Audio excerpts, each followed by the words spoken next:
Hey everyone, welcome back for another episode. Today I get to speak with Slava, the CEO of VisorTech, who they help with complex back-end and front-end software solutions for companies.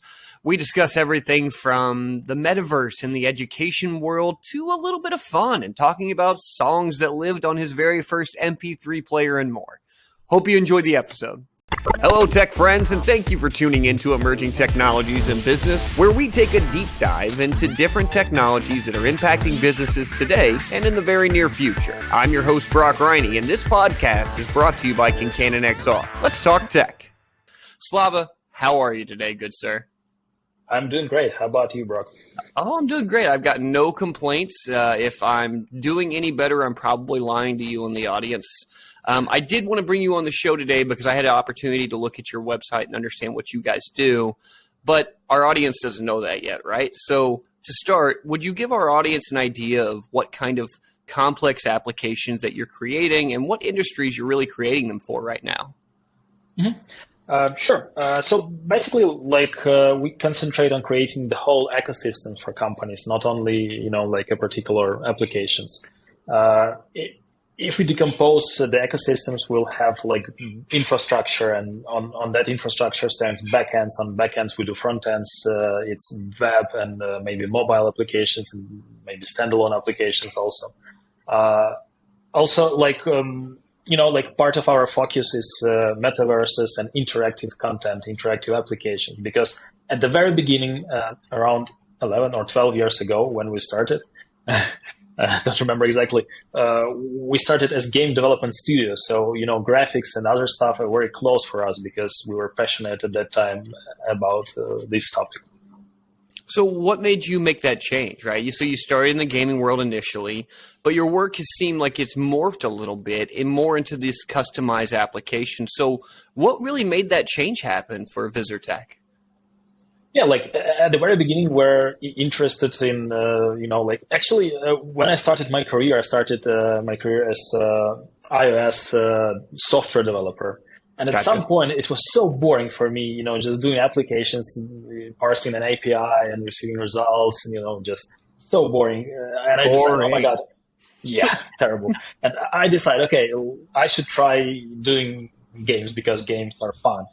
Yeah. Eventually, we started doing games, and we were doing games for many years. And even now, we still have some gaming projects. But, evolutionary, our clients started to ask us to develop some sort of simulations, visualizations.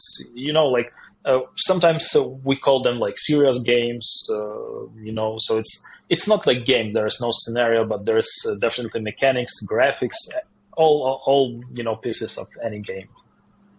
Yeah. So I know you have experience in the back-end system as well, but obviously when you start with gamification, that's really the front-end experience and what the end user is actually going to see. Are you finding that because you have access or because you have experience realistically in that front-end design, but also on the back-end side that shows that you're able to keep these type of applications completely bug-free? I even read some reviews about you guys, and you have 5 stars across the board. Everyone keeps saying 7,000 downloads, 15,000 downloads, not a single bug, right?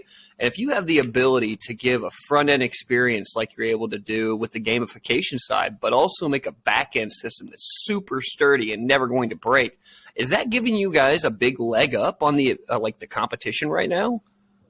I believe for every business, backend is, it's a vital piece of it. You cannot do any business without the backend. So usually people use maybe some third-party services or other stuff, but, without a backend, it's impossible to implement. And of course, the whole business logic is concentrated on a backend. So it's a huge responsibility. Imagine your server is off for a day and you have customers, yes, and so you can calculate how much money will you lose, not doing sales. It's at the same time, it's impossible. You mentioned that bug-free. It's impossible to make a bug-free software, but we try, to implicate, some complicated testing approaches like automated tests, manual testing, and testing with auditory, of course, just to make sure it's stable enough to be inside the production. And, there's some faulty system. In case server getting down, we have a backup server and so on. We can go deeper. Either way, in that I topic. still think it's a really good sign. If people are saying like, hey, we've had this many downloads, we haven't had any issues, that's a really good sign. To me, as someone, if I was going to be developing some sort of back-end software, that would be the type of company that I would look for. And all it does is give you guys a little bit of kudos. But we talked about this a little bit. Gamification, right? And I know that that's not exactly what your bread and butter is now, but it is what it used to be, right? And we're seeing that in the industry, a lot more companies are moving towards this gamification way of teaching, way of learning, all in their businesses. And why do you think that that's happening, Slava? I believe like it's a huge tendency in the world because we have a lot of information and we're able to access this information much easier than our, parents, for example. Right. I have a son, he's 8, and I see how he's educated at school and they have the videos, a lot of interactive content. It's basically much more effective. I mean, when you play games, we all love to play games more or less, and we still learn something out of those games. And if you add more educational aspects inside, so it's a fun way to perceive the knowledge and, I don't know, be better. So that's why companies try to do that, just to engage more audience. And you've got an 8-year-old, I've got a 10 and 12-year-old. They're both girls because of all the things I did wrong as a young man. It's just coming back to me, right? But even when we were kids, we would have those occasional lessons that were gamified, right? But they weren't the mass majority. And I don't know about you, but I learned a lot from them too. It's so funny that it took us 20 years to figure that out, that we learn better by having fun with it than we do by just sitting down and reading a standardized textbook, Just crazy how the world is finally catching up to certain things like that. I did have another question for you. So you're a CEO yourself, and you're a young CEO and an IT professional. So you've gone through a lot of hardships, I'm sure, over the years. None of this came easy. But for other CEOs who might be doing a startup or wanting to get into the field that you're in, what's a pitfall that you experienced that maybe you could give a recommended answer to someone to avoid falling into that pitfall themselves just because you've done it yourself, Thank you for the question. I have really good, small joke about this. Yes. It's about like angel investor. Someone asks angel investor, like, how do you sleep at night? You have such a stressful job. And he answers, I sleep like a baby. And everyone wonder, wow, how it's possible? He answers, I sleep half of the night and half of the night and cry. So it's okay. There you go. So if you want to do business, be ready to cry. I mean, it's very stressful sometimes. And to be honest, like in years, I just used to be inside this stress and just I'm not stressing anymore. You cannot do, you cannot achieve a lot of things without risks, of course, because doing business is risk in general. At the same time, you must be careful. What I would advise, I think it's always better to do like small iterations of what you're doing. Like you have an idea, test it lightly. If you see any real results, and of course measure. If you're not measuring your business, it's impossible to achieve something. Totally. Make small step, measure results, and decide about next steps based on it. That's, I think, if you follow those recommendations, it will be so much easier for you. And I think everybody, when they first start, they want to take the biggest bite of the apple that they possibly can. And that's not always a good thing. Sometimes that could be detrimental. So it's great to hear, take small bites, test, see how everything works, and just lather, rinse, repeat, and find the thing that's going to work for the mark that you're trying to hit, honestly. It's always good to hear from other people who've gone through them, too, because I'm sure you've had some pretty bad ones during the day, but you got through them, which is great. So in the metaverse, we do a lot with the metaverse, both you and I do. Mm-hmm. And you're an IT professional. You've been in this for a while. How do you feel like the metaverse is working with education? Do you think that they've hit the mark so far, or do you think that they've missed the mark and there's a better way for us to go about this? Again, we should perceive metaverse as a tool. Yes, if we need to do something at home, we use a hammer. Yes, and so that's the same about metaverse. We have enough technology now. We have enough processing power to run metaverses, and eventually, I believe a lot of things will be connected to metaverses. people still searching, for the best application, how to use them, and try different approaches. Sometimes people just the problem, with many metaverses, people just try to imagine you're inside a metaverse, which is like a 3D space, and you have a flat screen there, and you have a Zoom call. What's the reason to use a metaverse in this case? Just go to Zoom and make a call. I mean, right. What's the reason to add another layer? But if you can interact with other objects inside the metaverse, other, like volumetric, like 3D objects inside the experience, that's what you want to have from it, So it's the future of the interaction. It shows really good at education. For example, the metaverses. We have a lot of requests for metaverses in education, and people try, especially with it works very well with kids with special needs, because for them it's harder to go to physical school. There are a lot of obstacles. Some of them are not ready to be in social life, and for them it's much better to be in virtual life and participate the same activities as other kids. So it's already beneficial for many people.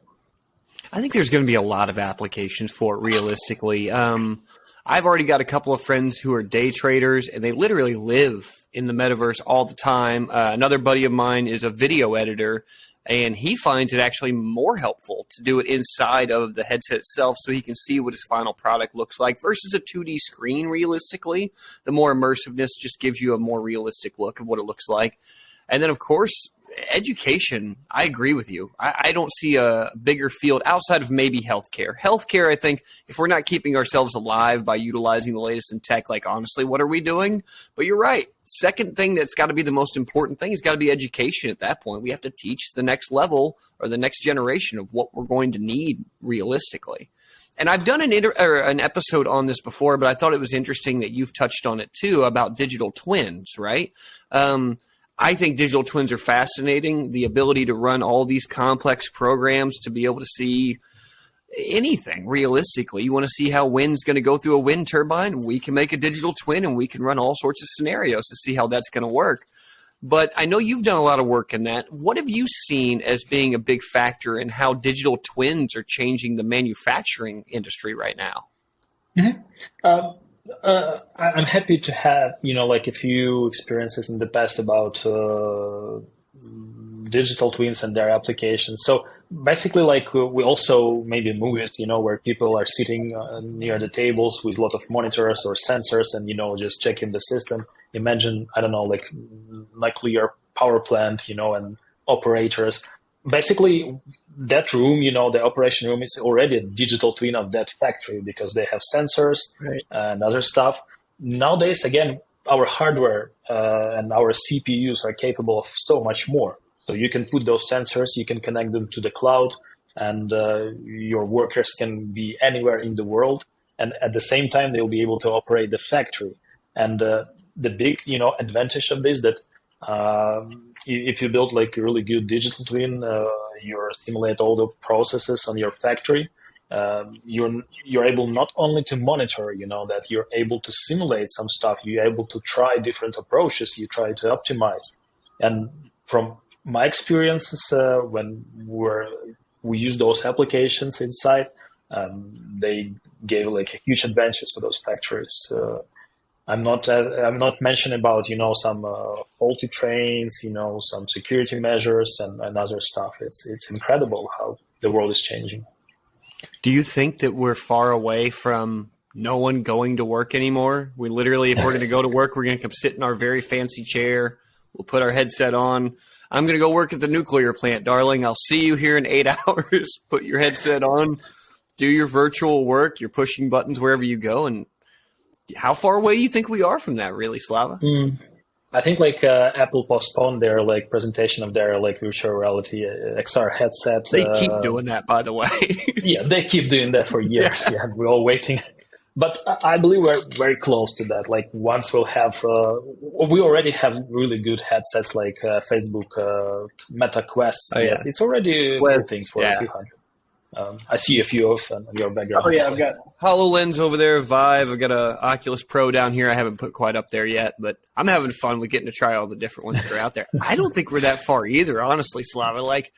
with the haptic bodysuits that we have, the immersiveness that we have, hell, I met another business that does smelling technology through it as well. All we haven't learned how to do is to feed ourselves yet. We can touch, we can smell, we can sense, but we can't Sometimes eat it's scary, yet. yeah. We haven't been able to taste yet. We're going to figure that thing out. Someone's just going to throw pills in people's mouth like Willy Wonka, and it'll have 5 different flavors of a roast beef dinner or something like that, you know? Yeah, that's true. That's true. I believe we're very close again. Sometimes it's all about safety. You don't want to be in a clear power plant inside it. Yes, you want to build it underground probably and just be outside, just a rough example of the utilization of that technology. And sometimes it's not efficient to be inside the process. You can work remotely and you can hire people worldwide. Yes, so what's the reason to do it in your local town or city? I don't know. And doesn't that open up the talent pool? Like, that's the other thing, too. We're always saying, like, XR is such a hard thing to find good talent of, but if it doesn't matter where they're coming from, it sure does open up the talent pool for everybody else. You no longer have to worry about travel visas and everything else like that. That's just a cumbersome thing.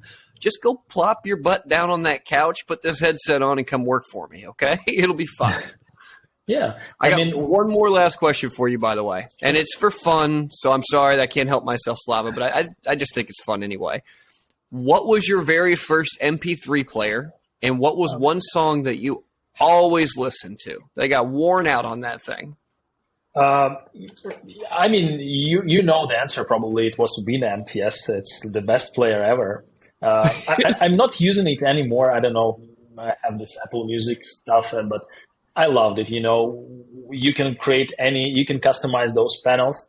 And I believe that was the beginning of my like software engineer career, because we all had those visualizations, and absolutely we were able, to customize them and program them. It was amazing. About the song, I remember I had like a disc with like MP3, like discography of Offspring probably, and something from that. Offspring. And the visualization was cool because they have pretty powerful sounds, very fast, and it was fun to watch the visualization on the screen. It's funny, the first video thing I ever did was in high school, and our opening song was by The Offspring, of all random people. Oh. So, yeah, completely get that. I just think it's funny to ask people because everyone's got a different story, and it's never a song that they listen to now, by the way. It's never one that you're like, yeah, I've heard that this last year. Like, no, it's probably been 5 or 6 years for you at least. But everyone has the same today. Yeah, right? I want to try Offspring today again. I know. I think I'm going to do the same thing. I'm going to go back and listen to it just because you mentioned it, honestly. Well, seriously, Slava, thanks for being on the show. Thanks for telling us more about VisorTech and your custom software that you create. If our audience wanted to get a hold of you, Slava, what's the best way that they can do that? I believe our website is, the best entry point. You can check what we do. And if you're interested, you can always fill a contact form. Also, my LinkedIn profile is also a good place to contact me directly. For sure. We'll link both of those in the bio down below just so everybody knows. You can also find our podcast on social media as well at ETIB Podcast. And of course, I wanted to take a quick moment to thank our sponsor, ConcannonXR, for sponsoring this podcast. XR is the future, and if you're working in an XR world or looking to step into the future of XR, ConcannonXR is here to help bring your XR dreams into reality. Regardless if you're developing your own XR application or just looking for a helping hand to take your idea to the next level, Concannon really is here to help. So reach out to ConcannonXR. You can email them at inquire@ConcannonXR.com. And that's going to do it for today. I've been your host, Brock Riney. Thank you to Slava for being here with us today. And we're going to talk some more emerging tech next time. Bye, everybody. Thank you, Brock. Bye.